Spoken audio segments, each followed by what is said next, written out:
الحمد لله رب العالمين نحمده ونستعينه ونؤمن به ونتوكل عليه ونعوذ بالله من شرور أنفسنا ومن سيئات أعمالنا من يهده الله فلا مضل له ومن يضلل فلا هادي له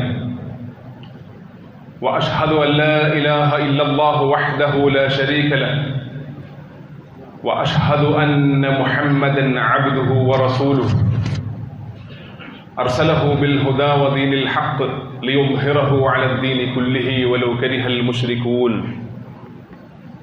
اللهم صل على محمد وعلى آل محمد كما صليت على إبراهيم وعلى آل إبراهيم وبارك على محمد وعلى آل محمد كما باركت على إبراهيم وعلى آل إبراهيم في العالمين إنك حميد مجيد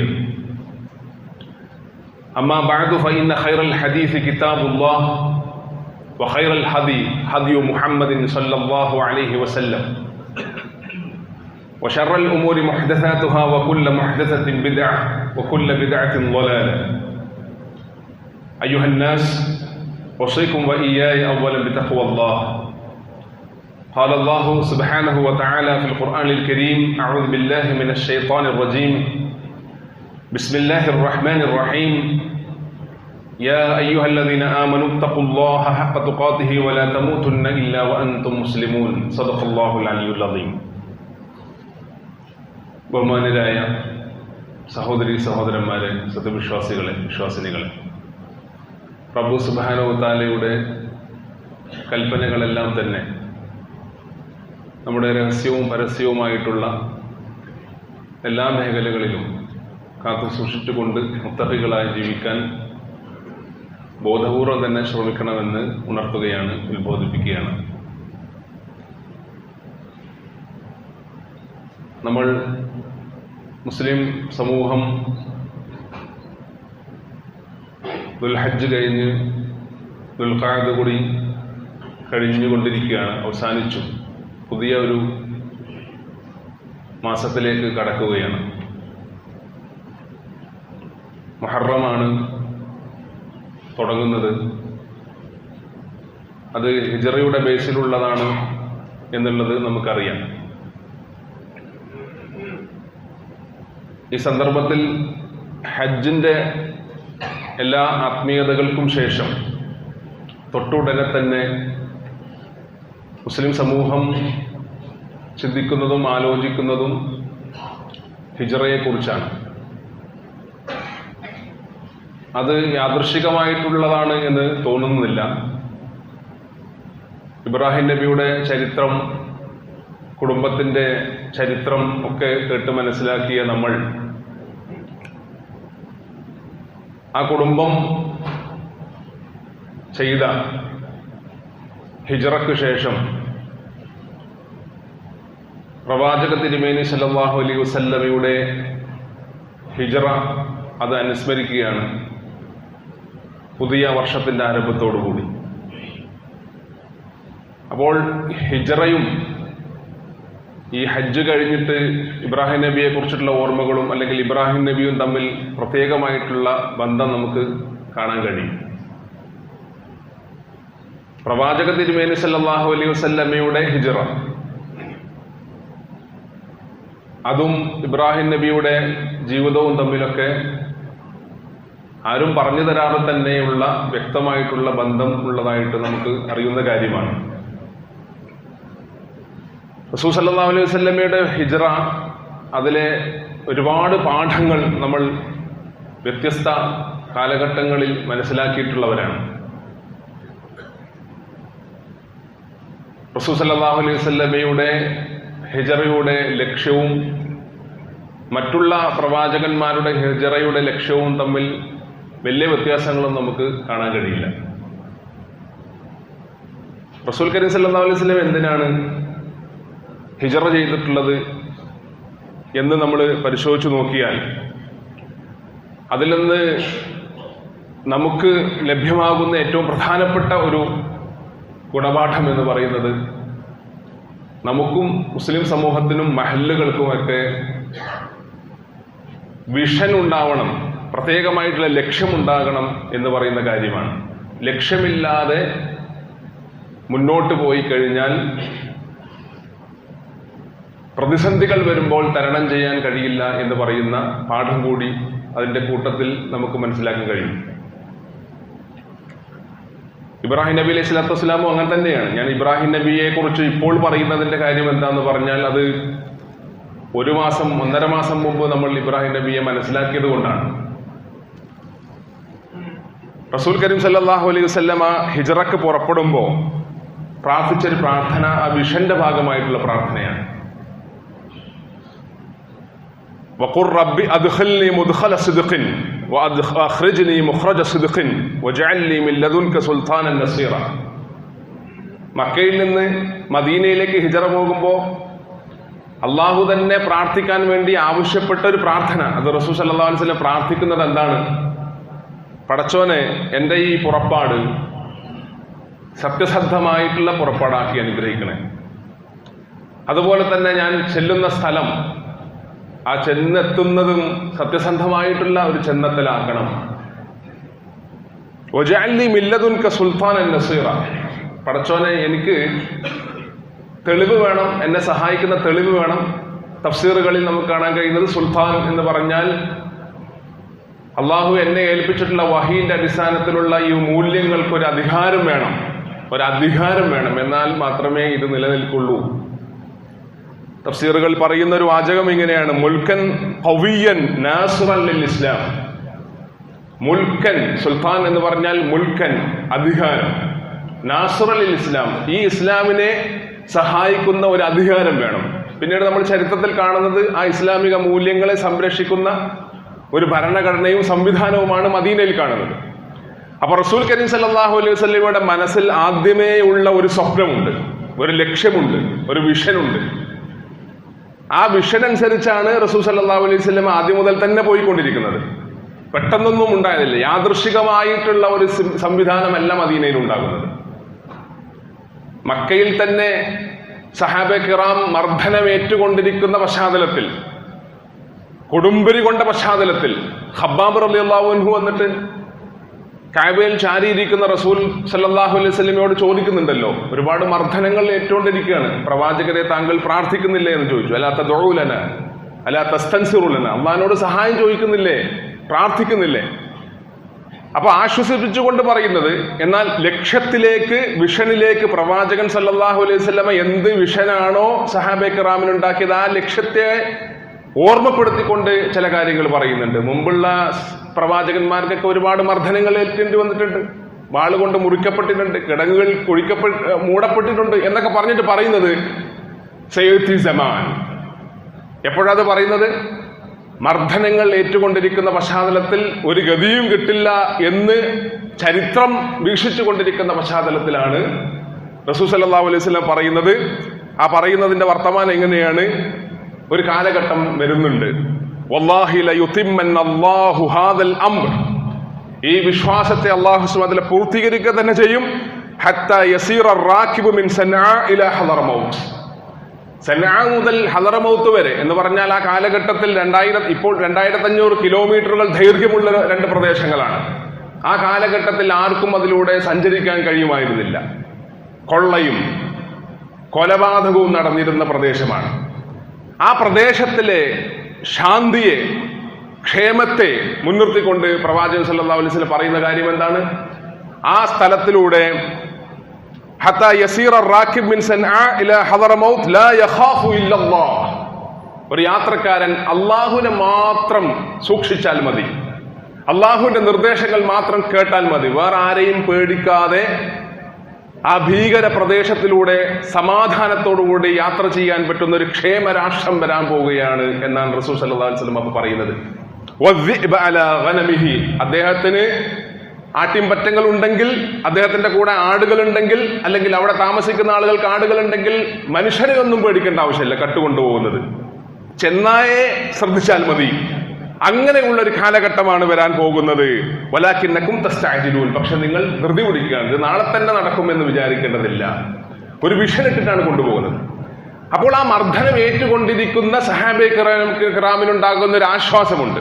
ഞാൻ പറഞ്ഞത്, ഹിജ്റയിൽ റസൂൽ സല്ലല്ലാഹു അലൈഹി വസല്ലം നമുക്ക് പ്രകാശിപ്പിച്ചു തരുന്ന ഒരു കാര്യം, വ്യക്തിതലത്തിലും കുടുംബത്തിലും മഹല്ലിലും രാജ്യത്തുമൊക്കെ വിദ്യാർത്ഥികൾക്കും കച്ചവടക്കാരനും രാഷ്ട്രീയ പ്രവർത്തകനും സാമൂഹിക പ്രവർത്തകനുമെല്ലാം അവർ ജീവിച്ചു കൊണ്ടിരിക്കുമ്പോൾ പ്രത്യേകമായിട്ട് ലക്ഷ്യത്തിലൂടെ മുന്നോട്ട് പോകാവൂ എന്നുള്ള ഒരു സന്ദേശമാണ് റസൂൽ സല്ലല്ലാഹു അലൈഹി വസല്ലം നൽകി തരുന്നത്. ഹിജ്റക്ക് പുറപ്പെടുമ്പോൾ തന്നെ പല ആളുകളും പിടികൂടാൻ വേണ്ടി ശ്രമിച്ചിരുന്നു. വലിയ സമ്മാനങ്ങൾ പ്രഖ്യാപിച്ചിരുന്നു. അങ്ങനെ സമ്മാനം കൊതിച്ച സുറാഖ പിന്നീട് ഇസ്ലാം സ്വീകരിക്കുന്നുണ്ട്, റളിയല്ലാഹു അൻഹു പിന്നീട് ഇസ്ലാം സ്വീകരിക്കുന്നുണ്ട്. ആ സുറാഖ പിന്നാലെ കൂടി. ആ സുറാഖക്ക് മനസ്സിലാക്കുന്ന ഒരു രംഗമുണ്ട്, അത് വിശദീകരിക്കേണ്ട ആവശ്യമില്ല. സുറാഖക്ക് മനസ്സിലാക്കുന്നു ഇതെന്തോ ഒരു പ്രത്യേകമായ സംഗതി ഉണ്ട് ഇതിന്റെ പിന്നിൽ, പിടിക്കാൻ കഴിയുന്നില്ല, പിന്നാലെ പോയിട്ട് പിടിക്കാൻ പറ്റുന്നില്ല. അപ്പോൾ ഹിജറ ചെയ്യുകയാണ്. മക്കയിൽ നിന്ന് മദീനയിലേക്ക് ഹിജറ ചെയ്യുന്ന പശ്ചാത്തലത്തിൽ സുറാഖയോട്, റസൂലിനെ പിടിക്കാൻ വന്ന സുറാഖയോട് റസൂൽ സല്ലല്ലാഹു അലൈഹി വസല്ലം പറയുന്ന ഒരു കാര്യം, കൈഫ ബിക ഇദാ ലബിസ്ത സിവാറൈ കിസ്റ യാ സുറാഖ. കണ്ടില്ലേ, ആ ലക്ഷ്യത്തിന് വേണ്ടിയിട്ടാണ് ഹിജറ പോകുന്നത് തന്നെ. ഒന്നുമില്ലാതെ പോയിക്കൊണ്ടിരിക്കുമ്പോ സുറാഖയോട് പറയാണ്, കൈകൾ പിടിച്ചുകൊണ്ട് പറയാണ്, സുറാഖ നിന്റെ ഈ കൈകളിൽ കിസ്റയുടെയും കൈസറിന്റെയൊക്കെ വളകളുണ്ടല്ലോ എന്ന് പറഞ്ഞാൽ അവിടെ സിവാർ എന്ന് പറയുന്നത് ചെങ്കോൽ എന്നൊക്കെ പറയുന്നത് പോലെ, അധികാര കസാര എന്നൊക്കെ പറയുന്നത് പോലെ ആ വളകൾ നിന്നെ അണിയിപ്പിക്കുന്ന ഒരു സാഹചര്യത്തെ കുറിച്ചൊന്ന് സ്വപ്നം കണ്ടുപോക്കൂ സുറാഖ എന്ന് റസൂൽ സല്ലല്ലാഹു അലൈഹി വസല്ലം പറയുന്നുണ്ട്. അപ്പൊ ഹിജറ പോയത് എന്തിനാണ്? അഖ്രിജ്നി മുഖ്റജ സിദ്ഖ് വഅദ്ഖിൽനി മുദ്ഖല സിദ്ഖ് വജഅൽനി മിൻ ലദുൻക സുൽത്താനൻ നസീറ എന്ന് പറഞ്ഞാൽ ആളുകൾക്ക് സമാധാനത്തോടുകൂടി ജീവിക്കാൻ പറ്റുന്ന ഒരു ക്ഷേമരാഷ്ട്രത്തെ സ്വപ്നം കണ്ടുകൊണ്ടാണ് റസൂൽ സല്ലല്ലാഹു അലൈഹി വസല്ലം വഹി മുതൽ തന്നെ തുടങ്ങുന്നത്. അതുകൊണ്ടാണ് ഈ പ്രതിസന്ധികൾക്കിടയിലും തന്നെയും ആ ലക്ഷ്യത്തിലൂടെ മുന്നോട്ട് പോകുമ്പോൾ സ്വാഭാവികമായിട്ടും അത് ആ വഴിയിലുണ്ടാകുന്ന പ്രതിസന്ധികളെ തരണം ചെയ്യാൻ കഴിഞ്ഞിട്ടുള്ളത്. നമ്മളിപ്പോൾ ഗസയിൽ കണ്ടുകൊണ്ടിരിക്കുന്ന കാര്യം എന്താണ്? ഗസയിലെ കുട്ടികളും സ്ത്രീകളും വൃദ്ധന്മാരും കുടുംബവും എല്ലാവരും, ഒരു കുടുംബത്തിൽ ഒരാൾ മരണപ്പെട്ട് കഴിഞ്ഞാൽ 2 റക്അത്ത് സുന്നത്ത് നിസ്കരിച്ചിട്ട് അൽഹംദുലില്ലാഹ്. ഖത്തറിലുള്ള ഗസയിലെ നേതാക്കന്മാർക്ക് അറിയിപ്പ് കിട്ടുന്നു, നിങ്ങളുടെ പേരക്കുട്ടി ഷഹീദായി, നിങ്ങളുടെ ഭാര്യ സഹോദരി ഷഹീദായി, അൽഹംദുലില്ലാഹ്. എന്തുകൊണ്ടാണ് അവർക്ക് പതറാതെ? അതുകൊണ്ടാണ് യൂറോപ്പിലെ സ്ത്രീകളൊക്കെ കരഞ്ഞുകൊണ്ട് പറയുന്നത്, എന്റെ കുട്ടി മരണപ്പെട്ട് കഴിഞ്ഞാൽ ആ കുട്ടിയെ കയ്യിലെടുത്തുകൊണ്ട് പ്രൈസ് ദ ലോർഡ് അൽഹംദുലില്ലാഹ് എന്ന് പറയാൻ എന്റെ ജീവിതത്തിൽ ഒരിക്കലും സ്വപ്നം കാണാൻ കഴിയാത്ത ധീരതയാണ് എന്ന് യൂറോപ്പിലെ സ്ത്രീകൾ പറയാനുള്ള കാരണം അതാണ്. ലക്ഷ്യമുണ്ട് അവർക്ക്. ആ കുട്ടികളടക്കം പറയുന്ന അൽ ഖുദ്സുലന, അതാണ് അവരുടെ ലക്ഷ്യം. ഈ ഖുദ്സ് വിമോചിക്കപ്പെടണം, അത് വിമോചിക്കപ്പെടുക എന്നുള്ളതാണ് ഞങ്ങളുടെ ടാർഗറ്റ്. അതിന്റെ വഴിയിലുള്ള എല്ലാ പ്രതിസന്ധികളും മധുരമായിട്ട് മാത്രമാണ് അവർക്ക് അനുഭവിക്കാൻ കഴിഞ്ഞിട്ടുള്ളത്. അപ്പൊ ലക്ഷ്യമുണ്ടാകണം. ഒരു വിദ്യാർത്ഥിക്കും ലക്ഷ്യമുണ്ടാവണം. ഹിജ്റ കലണ്ടർ വരുമ്പോ വിദ്യാർത്ഥിയുടെ മനസ്സിലുണ്ടാവേണ്ടത് എനിക്കൊരു ലക്ഷ്യമുണ്ടാവണം, അപ്പോൾ മാത്രമേ എനിക്ക് പ്രതിസന്ധിയെ തരണം ചെയ്യാൻ കഴിയുകയുള്ളൂ എന്നാണ്. നമ്മളെ കയ്യിലൊരു മുറിവ് പറ്റിക്കഴിഞ്ഞാൽ, ഒരു മുറിവ് വന്നിട്ട് ഒരു മുഴ വന്നു കഴിഞ്ഞാൽ അത് സഹിക്കാൻ നമുക്ക് കഴിയില്ല. കാരണം അങ്ങനെ ഒരു മുഴ വരണമെന്ന് നമ്മൾ ആഗ്രഹിക്കുന്നില്ല, ഒരു മുറിവ് പറ്റണം നമ്മൾ ആഗ്രഹിക്കുന്നില്ല. നേരെ മറിച്ച് 9 മാസം ഒരു സ്ത്രീ, ഒരു മാതാവ് പ്രയാസങ്ങൾ അനുഭവിച്ചുകൊണ്ട് ഒരു ഭാരം ചുമന്നുകൊണ്ട് ഇങ്ങനെ നടക്കുന്നത് എന്തുകൊണ്ടാണ്? ആ പ്രയാസങ്ങൾ തരണം ചെയ്യുന്നത് എന്തുകൊണ്ടാണ്? 9 മാസവും 10 20 ദിവസം കഴിഞ്ഞു കഴിഞ്ഞാൽ ഒരു കുട്ടി ജനിക്കും എന്ന് പറയുന്ന ലക്ഷ്യം മനസ്സിലുള്ളത് കൊണ്ടാണ് ആ സ്ത്രീ പ്രസവിക്കണം എന്ന ആഗ്രഹവുമായിട്ട് മുന്നോട്ട് നടക്കുന്നത്. ഇതുപോലെ ഇസ്ലാമിന് വേണ്ടിയിട്ട് സ്വപ്നം കാണുക, ലക്ഷ്യങ്ങൾ ഉണ്ടാവുക എന്ന് പറയുന്നതാണ് ഏറ്റവും പ്രധാനപ്പെട്ട കാര്യമായിട്ട് ഹിജ്റയിലൂടെ നമ്മളെ പഠിപ്പിക്കുന്നത്. ഹിജ്റ വരുമ്പോൾ ഓരോരുത്തരും അങ്ങനെ ഓരോ ലക്ഷ്യങ്ങളുമായി, ഭൗതികമായ ലക്ഷ്യം മാത്രമല്ല, പ്രത്യേകിച്ച് ഹിജ്റക്കുള്ളത് ഇസ്ലാമികമായിട്ടുള്ള ലക്ഷ്യമാണ്. നമുക്കും അങ്ങനെ ലക്ഷ്യമുണ്ടാകണം. അപ്പോൾ മാത്രമേ നമുക്ക് പ്രയാസമില്ലാതെ ബുദ്ധിമുട്ടില്ലാതെ മുന്നോട്ട് പോകാൻ കഴിയുള്ളൂ. റസൂൽ സല്ലല്ലാഹു അലൈഹി വസല്ലമയുടെ ആ ലക്ഷ്യത്തിന് വേണ്ടിയിട്ടുള്ള പ്ലാനിങ്ങൾ നിങ്ങൾ ആലോചിച്ച് നോക്കി. ആ സന്ദർഭത്തിലുള്ളത് ലക്ഷ്യത്തിന് വേണ്ടിയിട്ടുള്ള പ്ലാനിങ്, ഒരു പ്ലാനിങ്ങും ഇല്ലാതെ മുന്നോട്ട് പോവല്ല. ഹിജ്റ എന്ന് പറയുന്നത് റസൂൽ സല്ലല്ലാഹു അലൈഹി വസല്ലമക്കും സഹാബത്തിനും അല്ലാഹു സുബ്ഹാനഹു വ തആല നിർബന്ധമാക്കിയ സന്ദർഭത്തിൽ റസൂൽ സല്ലല്ലാഹു അലൈഹി വസല്ലമയോട് പോകാൻ പറയുന്നില്ല. എല്ലാ സഹാബെ കിറാമിനും അനുവാദം കൊടുക്കുന്നു, പക്ഷെ റസൂൽ പോവരുത്. അങ്ങനെ പോകാതെ ഇങ്ങനെ നിൽക്കുന്ന സമയത്ത് അവസാനം പോകണം എന്നുള്ള നിർദ്ദേശം വന്നപ്പോ റസൂൽ കരീം സല്ലല്ലാഹു അലൈഹി വസല്ലം അബൂബക്കർ സിദ്ദീഖ് റളിയല്ലാഹു അൻഹുവിനെ ഒപ്പം കൂട്ടണം എന്ന ആഗ്രഹമായിട്ടുണ്ട്. ഒപ്പം കൂട്ടേണ്ടത് അബൂബക്കർ സിദ്ദീഖ് റളിയല്ലാഹു അൻഹുവിനെയാണ്. അങ്ങനെ പോകാൻ തീരുമാനമായപ്പോൾ റസൂൽ സല്ലല്ലാഹു അലൈഹി വസല്ലം വിവരം അറിയിക്കാൻ പോകുന്ന നട്ടുച്ച സമയത്താണ്. നമ്മളെ നാട്ടില് നമ്മൾ ആലോചിക്കണ്ട, അറബ് പ്രദേശത്ത് നട്ടുച്ച എന്ന് പറയുന്നത് ആ സന്ദർഭത്തിൽ ആരും പുറത്തിറങ്ങാത്ത ഒരു കാലഘട്ടമാണ്. ഇപ്പോഴുള്ള ബിൽഡിങ്ങും എ സി കാറും ഒന്നും ചിന്തിച്ചുകൊണ്ട് ഗൾഫിലെ കാര്യം ചിന്തിക്കണ്ട. ആ കാലഘട്ടത്തിൽ നട്ടുച്ച സമയത്ത് ആരും പുറത്തിറങ്ങാറില്ല, ആരെങ്കിലും പോകുന്നുണ്ടോ എന്ന് ആരും നോക്കാറില്ല. അങ്ങനെയുള്ള ഒരു സന്ദർഭം ഉപയോഗപ്പെടുത്തിയിട്ടാണ് റസൂൽ സല്ലല്ലാഹു അലൈഹി വസല്ലം അബൂബക്കർ സിദ്ദീഖ് റളിയല്ലാഹു അൻഹു അത് വളരെ അത്ഭുതത്തോടു കൂടി ചോദിക്കുന്നത്, എന്താ ഈ സമയത്ത് വന്നിട്ടുള്ളത് എന്ന് പറഞ്ഞാൽ ഈ വെയിലും ചൂടുള്ള സന്ദർഭത്തിൽ വന്നിട്ടുള്ളത് എന്ന് പറയുന്നത്. അപ്പോൾ ഹിജറ പോകുന്നത് ആരും അറിയാതിരിക്കാൻ പ്ലാനിങ്ങുകൾ നടത്തിയിട്ട് ആരും ശ്രദ്ധിക്കാത്ത ഒരു സന്ദർഭത്തിലാണ് അബൂബക്കർ സിദ്ദീഖ് റളിയല്ലാഹു അൻഹുവിന്റെ വീട്ടിലേക്ക് റസൂൽ സല്ലല്ലാഹു അലൈഹി വസല്ലം പോകുന്നത്. അപ്പൊ ആ ലക്ഷ്യത്തിന് വേണ്ടിയിട്ട് വഹി കിട്ടുന്നുണ്ട്, അള്ളാഹു ഉണ്ട് എന്ന് മാത്രം കരുതിക്കൊണ്ടല്ല റസൂൽ കരീം സല്ലല്ലാഹു അലൈഹി വസല്ലം മുന്നോട്ട് പോയിട്ടുള്ളത്. കൃത്യമായിട്ടുള്ള പ്ലാനിങ്ങോടുകൂടിയാണ് മുന്നോട്ട് പോയിട്ടുള്ളത് എന്ന് നമുക്ക് ഈ ചരിത്രം വായിച്ചാൽ നമുക്ക് മനസ്സിലാക്കാൻ കഴിയും. സാധാരണഗതിയിൽ മക്കയിൽ നിന്ന് മദീനയിലേക്ക് പോകുന്ന വഴിയിലൂടെയല്ല റസൂൽ സല്ലല്ലാഹു അലൈഹി വസല്ലം ഹിജറ പുറപ്പെട്ടിട്ടുള്ളത് എന്നുള്ള ചരിത്രം നമുക്കറിയാം. നേരെ ഓപ്പോസിറ്റ് ദിശയിലാണ്. എന്താ, വഹി വന്നിട്ടുണ്ട്, ഹിജറ പോകണം, അള്ളാഹു സുബ്ഹാനഹു വ തആല പറഞ്ഞിട്ടുണ്ട്, അതുകൊണ്ട് അങ്ങനെ പോയി കളയാം എന്ന് റസൂൽ സല്ലല്ലാഹു അലൈഹി വസല്ലം വെച്ചിട്ടില്ല. നേരെ ഓപ്പോസിറ്റ് ദിശയിലേക്ക്, അങ്ങോട്ടാണ് മദീനയിലേക്ക് പോകേണ്ടതെങ്കിൽ സാധാരണ ആളുകൾ പോകുന്നത് ആ വഴിയിലേക്കാണെങ്കിൽ നേരെ ഇങ്ങോട്ടേക്കാണ് റസൂൽ സല്ലല്ലാഹു അലൈഹി വസല്ലം ടാർഗറ്റ് ചെയ്തത്. അപ്പൊ ആളുകൾ പിന്നാലെ വന്നിട്ട് പിടികൂടാതിരിക്കാൻ വേണ്ടി റസൂൽ സല്ലല്ലാഹു അലൈഹി വസല്ലം എതിർ ദിശയിൽ, നിങ്ങൾ ഗൂഗിളിൽ അടിച്ചു നോക്കുക, മക്ക ടു മദീന, മക്കയിൽ നിന്ന് മദീനയിലേക്ക് വഴി എന്ന് അടിച്ചു നോക്കുക. അതുപോലെ തന്നെ ഹിജറ, റസൂൽ സല്ലല്ലാഹു അലൈഹി ഹിജറയുടെ വഴി എന്നും അടിച്ചു നോക്കുക. അത് രണ്ട് ലൈനായിട്ട് കാണിച്ചു കൊടുക്കും, ഒന്ന് പച്ചയും ചുവപ്പുമായിട്ട്. അത് ഇങ്ങോട്ട് നേരെ ഇങ്ങോട്ട് തിരിച്ചു കാണിക്കുന്നതായിട്ട് കാണാൻ കഴിയും. അത് കാണുമ്പോൾ നമുക്ക് മനസ്സിലാകും ഇത്രമാത്രം പ്ലാൻ ചെയ്തിട്ടാണ് റസൂൽ സല്ലല്ലാഹു അലൈഹി വസല്ലം ഹിജറ പുറപ്പെട്ടുള്ളത് എന്ന് മനസ്സിലാക്കാൻ കഴിയും. അവിടെ ഒരു ഗുഹയിലെ സൗർ ഗുഹയിൽ റസൂൽ സല്ലല്ലാഹു അലൈഹി വസല്ലമയും അബൂബക്കർ സിദ്ദീഖ് റളിയല്ലാഹു അൻഹുവും താമസിക്കുന്നുണ്ട്. ആ ചരിത്രം നമ്മൾ ചെറുപ്പം മുതലേ കേട്ട് മനസ്സിലാക്കിയ ഒരു കാര്യമാണ്.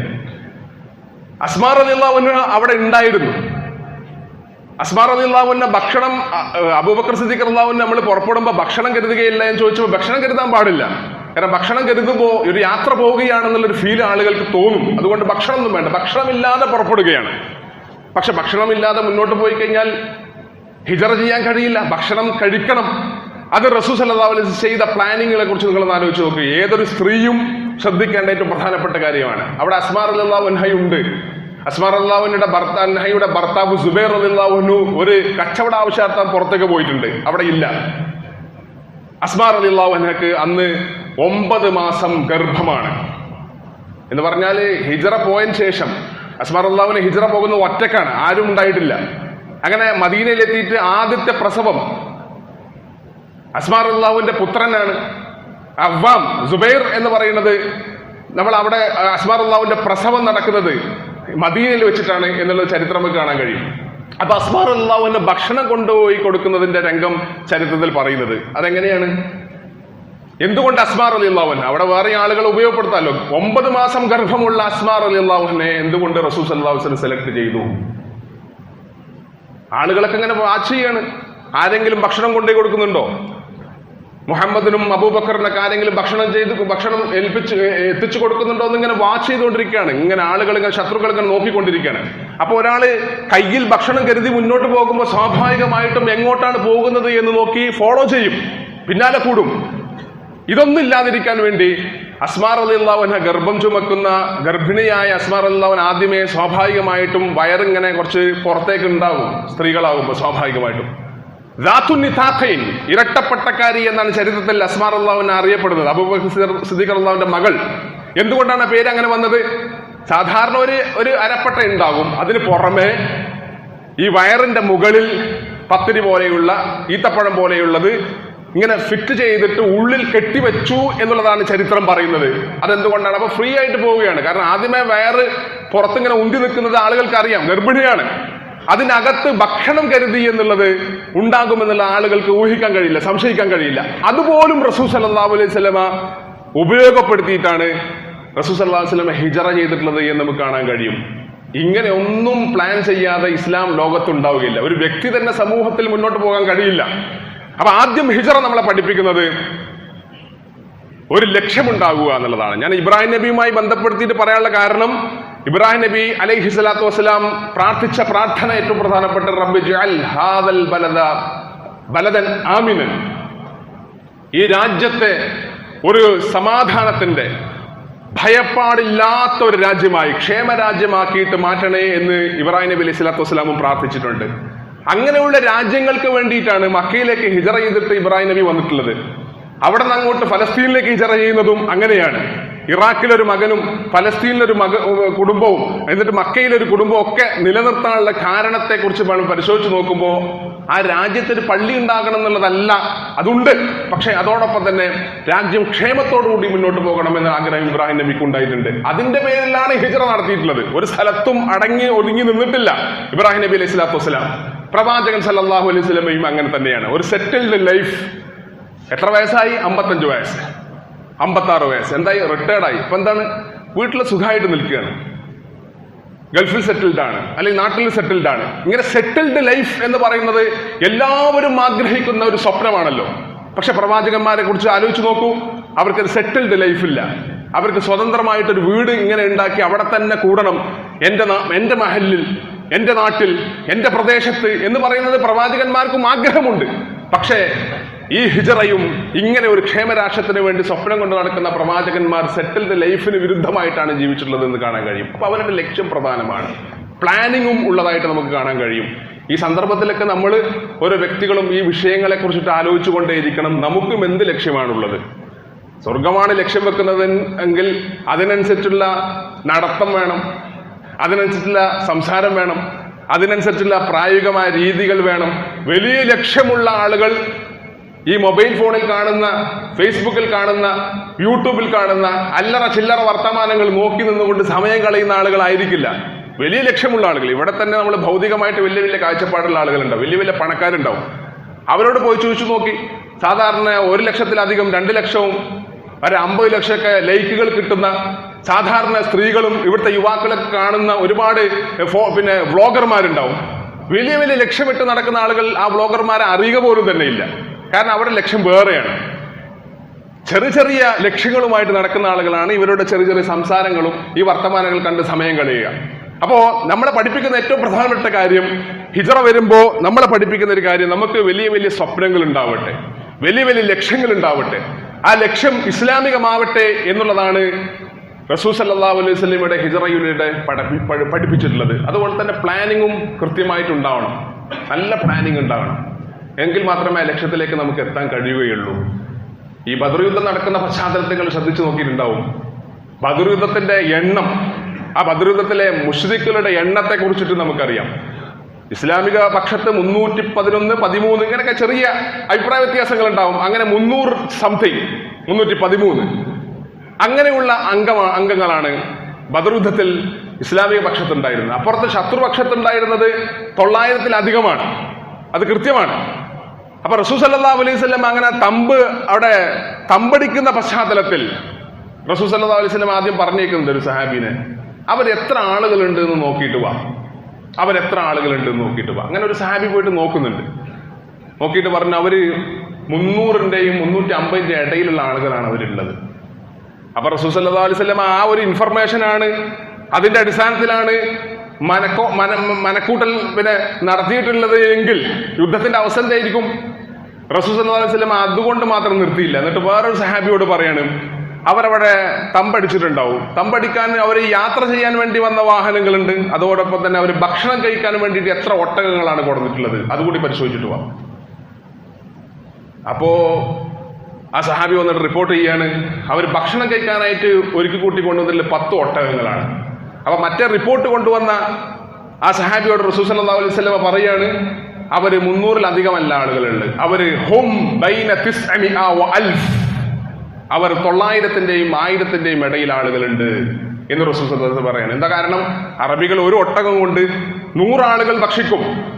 100 ആളുകൾക്കുള്ള ഭക്ഷണമാണ് അവർ കരുതുന്നത്. അപ്പോൾ 10 ഒട്ടകം ഭക്ഷിക്കാനുണ്ടെങ്കിൽ അവർ 900-ന്റെയും 1000-ന്റെയും ഇടയിലുണ്ട് എന്നുള്ള കണക്കോടുകൂടിയാണ് യുദ്ധമുഖത്തേക്ക് ഇറക്കിയിട്ടുള്ളത്. വഹയുണ്ട്, മലക്കുകളുണ്ട്, അള്ളാഹുവിന്റെ സപ്പോർട്ടുണ്ട്, ഒക്കെ ശരി തന്നെ.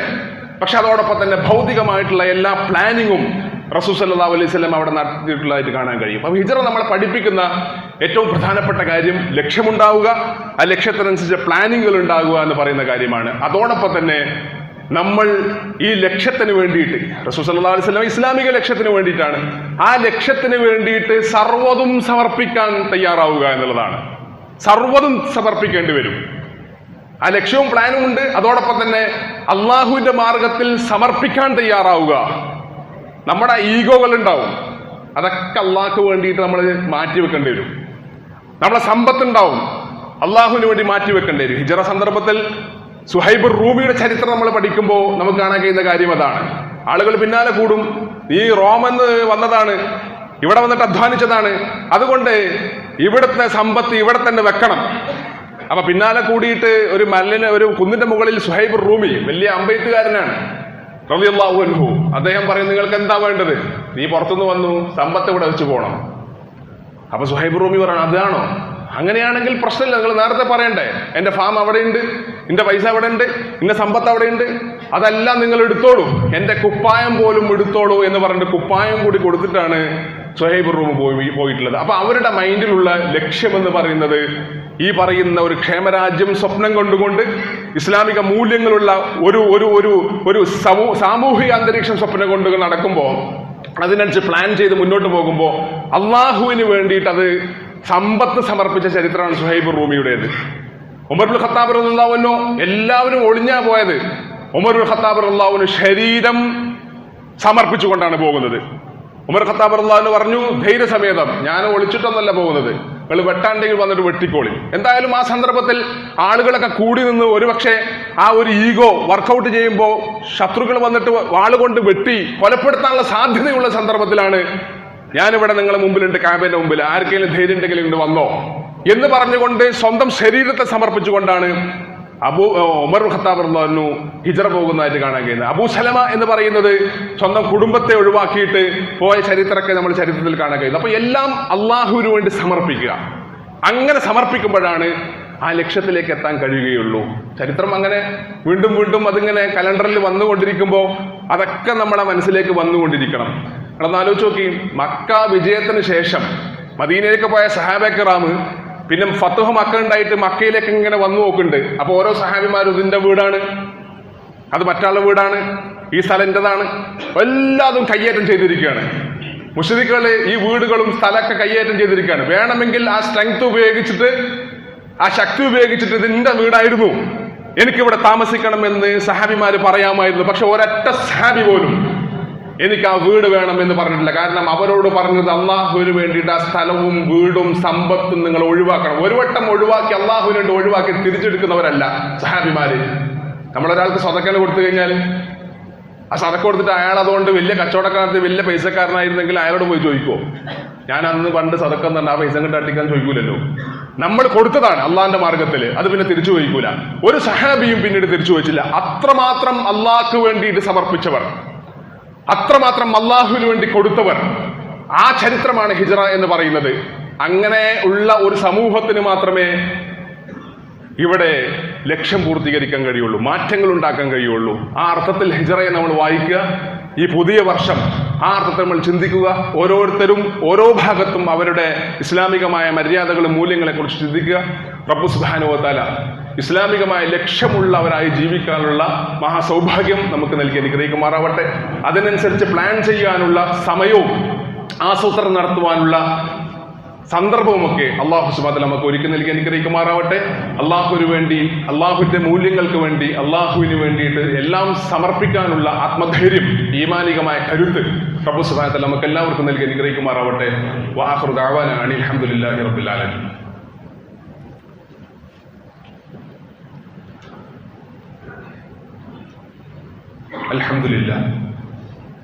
അൽഹംദുലില്ലാഹി റബ്ബിൽ ആലമീൻ والصلاة والسلام على رسوله الأمين وعلى آله وصحبه أجمعين.